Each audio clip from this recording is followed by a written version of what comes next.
And let's jump right into Jim and Bekki. They're the key to this time together.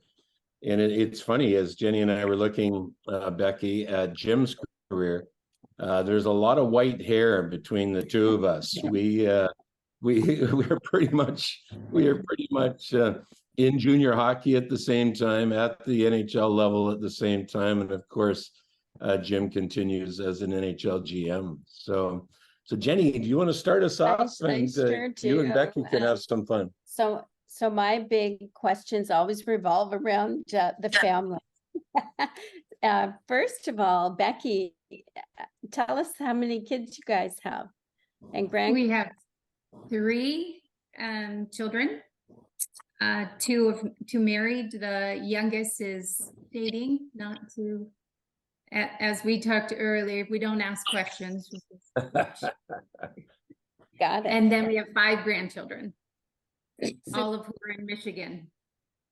And you guys are there right now, correct? We actually are, since we last spoke to you, we're back in Texas now. Oh, okay. Okay, down at the Heat. Well, that's awesome. And the other thing I always want to know is how couples met. So tell us a bit about how you guys met. And we want to know. Yeah, it was down in St. Louis, and I was with a teammate, Jamie Baker. We decided to going to hit a restaurant, and went to there, and wasn't kind of quiet night, and decided to stop at a place just to have a couple beers. And I ran into this young lady that was there. There's nobody else there. It's kind of a restaurant bar type of thing, and ran into these 2 ladies. We talked to them. I ended up inviting the one lady to a game if she wanted to come, and she accepted that, came to the game, and here we are today, 39 years later. So that's all. It's funny how God works. I still remember going to the first games I brought her to. Can't remember who we're playing, but I got the living daylights beat out of me. I got beat up. I came out, met her. I had black eyes. I was cut up. Ended up taking her to a restaurant, seafood resturant. I found out she doesn't like seafood, so it was a real interesting start to our relationship. But we stuck it out. So we made it through the first date. So I got the worst part over with. Jim, I am with you, buddy. I proposed to Jenny with a big black eye, and at the time I was the leading scorer in the NHL after 5 games. I thought I better do it then, right? Like that's right. That's right. We'll see if they want to stick with us or not. We'll find out. Totally. Yeah. So Jen, that's super. You keep going. I'll jump in with Jen. That is cool. What about your perspective, Bekki? Have you got anything to add there about you? Was it Claire, what happened there? I got warned off that. Did you get warned off that, or? Yes.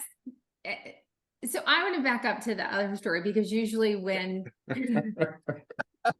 that's the trouble when you get couples on here, really the truth serum comes out, and it really gets bad. So usually when we have a big group and I'm really quite shy and reserved, I would have taken an F in school over standing up and speaking to do my report. I was not comfortable with that. Grew up Catholic, and I wouldn't even have gone down to get communion without being red-faced, embarrassed. So usually I would start off when this question is asked, like, where did you meet? I said that he picked me up hitchhiking, which actually really wasn't far from the truth, because my mom shipped us to a Catholic school that was over an hour away, and I hated it. And it took us almost 2 hours to get home. So I would hitchhike home.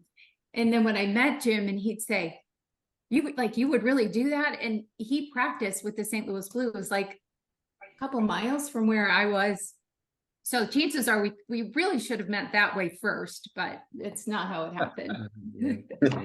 Jim, just sort of starting off, like you're spending some cool time with Hockey Ministries, just to give context, at the board level. How's that experience?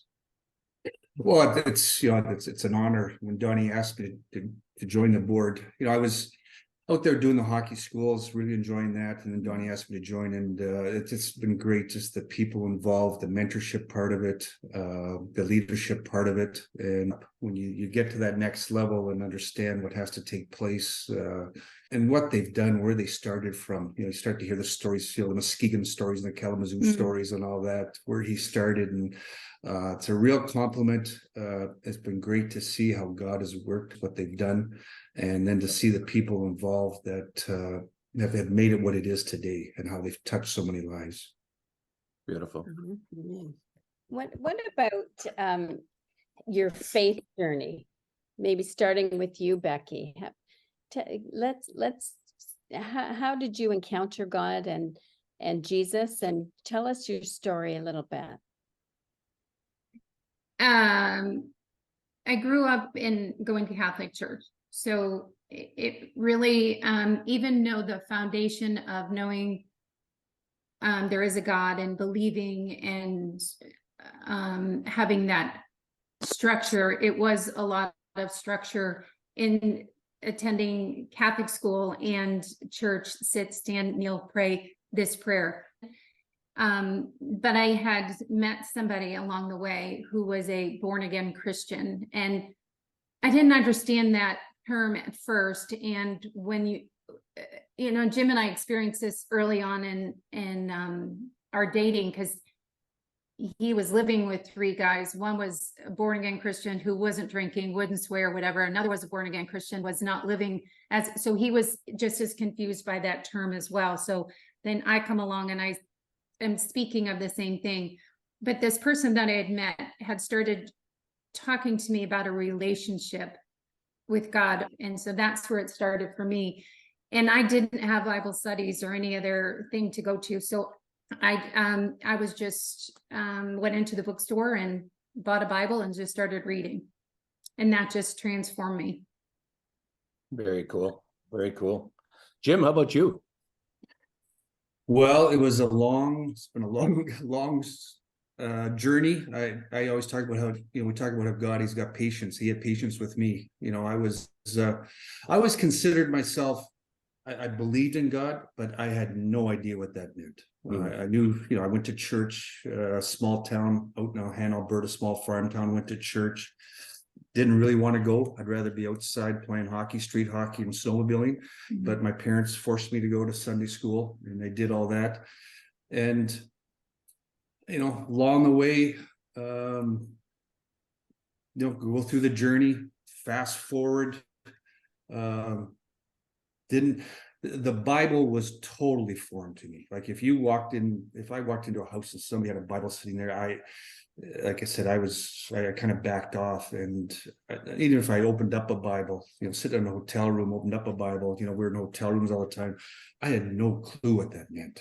Started reading it, look at it. It was a foreign language to me. And fast forward, God works in crazy ways. He's got a different path for us all. He's got a different timing. And I was would have been in my 30s, 28 to 30. Got traded to Winnipeg, met Lori Boschman and Dougie Smell. They invited me to HMI camp out in Cairnport, Saskatchewan. That's where I met Donnie. At the time, we were staying in Moose Jaw, so we had to drive back and forth from Moose Jaw to Cairnport. And I always ended up in the car with Donnie Lesmere. And didn't really know who Donnie was. I knew he was kind of running the camp, didn't know who he was. So we're driving all the time and going to the camp. And after the ice sessions, we're getting together for these Bible studies. And that was, we always think we're tough, we're hard. That was the most nervous I've ever been. I sit in this room with a bunch of guys. They're going through this Bible study. They're talking about going to John 1:10, and I'm sort of saying, oh my gosh, like what are they talking about? And I was just, for a big tough guy, I was soft as grapes. Then we drive back to Moose Jaw. Donnie Lesnar in my car. Well, Donnie, he's got a real subtle way of approaching things. So I'm the one driving, and he's sitting there saying, well, Jim, what do you think? Where's your life going? What about accepting God? And I'm just grabbing that steering wheel. I'm just clutching it. I'm like, Donnie, don't go here. And so we did that for the 5 days back and forth. I survived, probably hardly slept. Loved being on the ice, but then the Bible studies, then the drive with Donnie Lesmere. And then it's over with. It's over with. Head back to Winnipeg with Dougie and Lori Boschman. And got back to home, and Bekki said, "How was it?" I said, "It was unbelievable." I said, "I don't know what it was, but it was unbelievable." And now, me being a slow learner or not accepting, it was a great experience, but I stopped there. It was great. Something happened. I didn't know what it was, and it was great. Yeah, you keep going through life, still with the Boschman, still doing these HMI camps a little bit here and there. Fast forward, now we're moving to Glens Falls, New York. I'm getting into coaching and that. Retired from the game, and my wife. We're getting more. I'm watching my wife. We have kids. We got 2 kids. Also, we got 3 kids. I'm watching her with the kids and how she's, dealing with them and what she's doing. And we're going to church, and I'm still, like I said, God was patient. I'm a slow learner. He was patient, and we keep going. We end up moving to Detroit, and we put our kids into a school, and we put them into the Christian school, Plymouth Christian Academy, and we put them there, and it's just a great environment, small school, great for kids. And now I'm getting around more people, people that have a relationship with God and starting to understand it more, but still, I think I'm doing the right thing, but didn't understand any of it. And got into a Bible study, with a bunch of men, 10 guys, all different walks of life. One guy was a senator, helped presidents. One guy worked in McDonald's. One guy's a financial, all different walks of life. And we start sharing our life, and it was life-changing, just life-changing. Between HMI, getting into this Bible study, getting involved in this small group, it totally changed my life. And that's when I finally accepted Christ. Found out for 20 to 23 years, my wife has been praying for me to grab a relationship with God. And it just shows the patience, the perseverance she had, the perseverance God has, and the patience. And there's so many stories intertwined through all this. I still remember the first time I went to the meeting for the small group, man. We went to a restaurant and met, and I wasn't going to go. And the kids, my kids, they're believers, and they're saying, "Come on, Dad, you got to go." They're pushing me, and so they're saying, "The kids are telling me." I know my wife's going to tell me. Now my kids are telling me, so I go, and I come back, and we're going to start meeting in September. Well, I've got training camp, so I'm sitting there. As I sit in this meeting, I'm sitting there saying, "Good, I got a note. I got to be in training camp. I can't go to these meetings." So I come home, I walk through the door. I still remember Bekki sitting there and the 3 kids, and they said, "Well, Dad, how'd it go?" And I looked at him and said, "It was good. I'm going." And I said, "Why did I say that?" Now I'm committed. Now I committed myself. Why did I do that? To make the story even crazier is, so we're starting up in September. We have training camp in Detroit back then. We have training camp in Traverse City, Michigan. It's about a 3.5-hour drive. And I get the schedule for the Bible studies, and they're going to be at 6 a.m. and at this guy's house in Detroit. I've committed to this. I've told my kids I'm going. I know I'm going to Traverse City. How am I going to do this? And I thought, you know what? I'll just have to call them and say I'm not going to go. Well, they didn't do that. And I remember the night before the first Bible study, I said, "You know what? I'm going to have to get up early. I got to go." So I drove the 3 hours down to Detroit, hoofed back in time for the start of camp. And that was kind of the start of it. And it never, and so many stories intertwined through it. How God has, put us in different directions, how we ended up here down in Dallas. Bekki, we'll talk more about her health and stuff. She was going to a church to get anointed with oil and stuff, and they had a prayer basket, and she kept putting in the basket an opportunity for Jim to move on and stuff. And boom, all of a sudden we got the opportunity.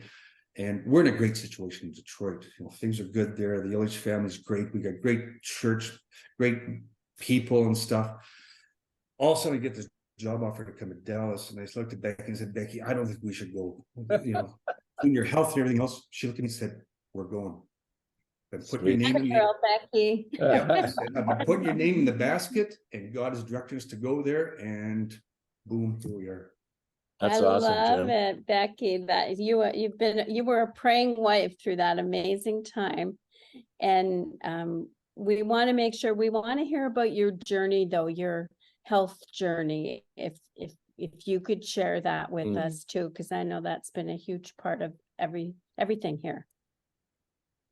You know, that verse that, and I'm not, I have a deep faith, but I have no memory. So the verse that speaks of consider it pure joy when you receive trials and tribulations. I almost refuse to say that because I didn't get it. It's one thing to say that and just, you know, skim over it, but when you live it, and you can still have that faith and know that he's chosen you for this because he believes you as his disciple and steward and what you're going to do with that trial and tribulation. That changed my whole meaning of that verse. So at 37, I was diagnosed. We had just moved to Detroit with breast cancer. And it was a 0 stage, you know, just do this surgery, do that, chemo, lose your hair, whatever. You know, it's not, I'm not defined by my hair. I don't really like to do hair. I don't like to put on makeup. I like somebody else if they could do it, but I'm not into it. Right. So I get through all that. It's a bit of a grind to get through that with him traveling to Russia and stuff. He would come home and I know that my hair is falling out and I'm like, please just shave it. And he's like, who wants to shave your wife's hair? Right. But when your hair falls out, like you can't shower, you can't do anything because it feels like rain. It just literally drips off of your, you know, it's on your pillow, it's everywhere. So for me, it was like freeing, just shave it. So he does, but it was, you know, those moments are hard, but he did all of it through the thing. So we get through, I do 7 years of chemotherapy, oral pills and stuff like that. It's supposed to be one and done.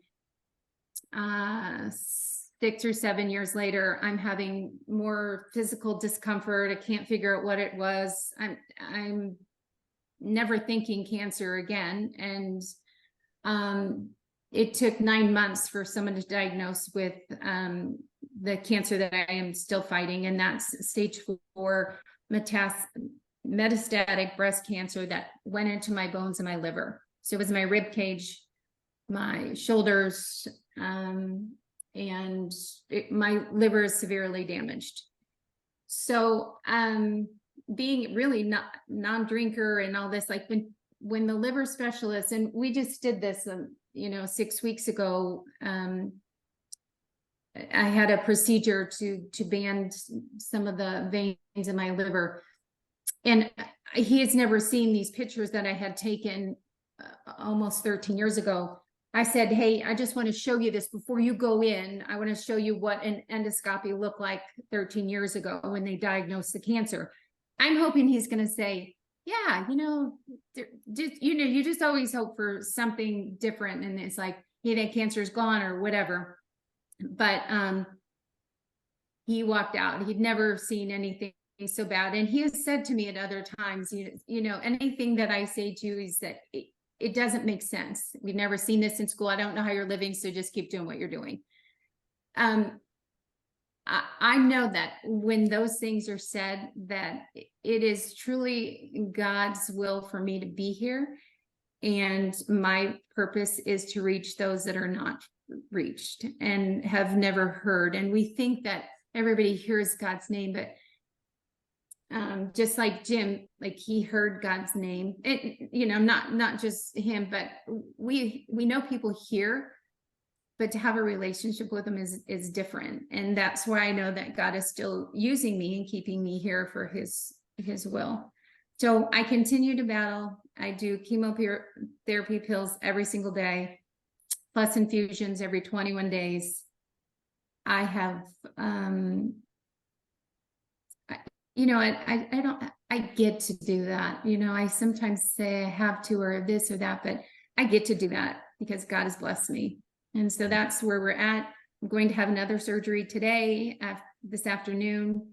I know. So you that are having coffee and might be eating, I'm like so jealous because I was like, okay, you know, when you can't have water, you can't drink anything, you're like, it's hard to remember to do that. Water's precious. Well, I feel bad, Becky. Ozzy and I are drinking our coffees, so yeah. But Jim, I'm living through you.